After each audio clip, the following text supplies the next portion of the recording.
C'est au palais présidentiel de Libreville que les travaux de la 23e session ordinaire de la conférence des chefs d'État et de gouvernement de la CAC se sont ouverts ce 1er juillet 2023 sur le thème « Relever les défis du financement de la communauté pour accélérer le processus d'intégration de la région Afrique centrale et soutenir la mise en œuvre de sa réforme institutionnelle ».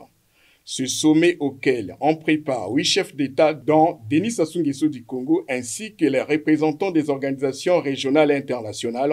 s'est focalisé sur plusieurs questions, notamment celle du financement de l'organisation. La session s'est ouverte par une série d'allocutions, parmi lesquelles celle du représentant du secrétaire général des Nations Unies auprès de l'Union africaine, Parfait Onanga Anyonga, qui a exprimé la volonté de son institution d'accompagner la CAC dans ses efforts de relever les défis sécuritaires. Le secrétaire général Antonio Guterres n'a pas manqué de saluer les efforts de la CAC en vue d'aider ses États membres à relever les défis sécuritaires et de gouvernance auxquels ils font face.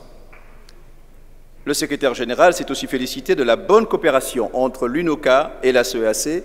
et a réitéré le soutien des Nations Unies à votre institution. Ouvrant les travaux du sommet, le président gabonais Ali Bongo, président en exercice de la CAC, a réitéré sa ferme volonté de mettre en œuvre les axes prioritaires de son mandat, au nombre desquels la protection de l'environnement. Je voudrais réitérer ma ferme et constante volonté de poursuivre la mise en œuvre de la réforme et de réaliser les engagements que j'ai annoncés lors du dernier sommet de Kinshasa. À ce stade, il apparaît à mon sens que la matérialisation de cette réforme n'est pas encore à la hauteur de nos attentes. Ce constat devrait nous conduire à approfondir la réflexion sur les améliorations à apporter à ce processus. À noter que Moussa Faki Mahamat, président de la Commission de l'Union africaine, et Gilberto da Piedade Verissimo, président de la commission de la CAC, ont aussi pris la parole au cours de la cérémonie d'ouverture.